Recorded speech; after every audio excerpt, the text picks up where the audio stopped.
جيتوا اليوم جددوا العهد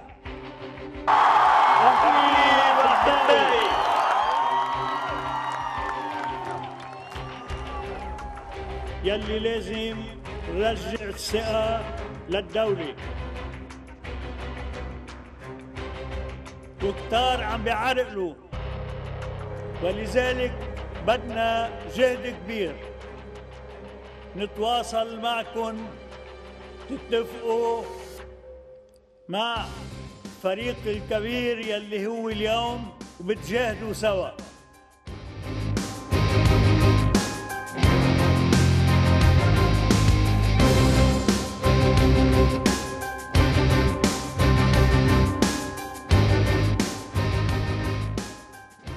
الكل تلقائيا يكشفوا حركة حساباتهم، يلي في شبهة بحساباته بينحال للتحقيق، وإذا أمواله مش نظيفة بينحال للمحاكمة.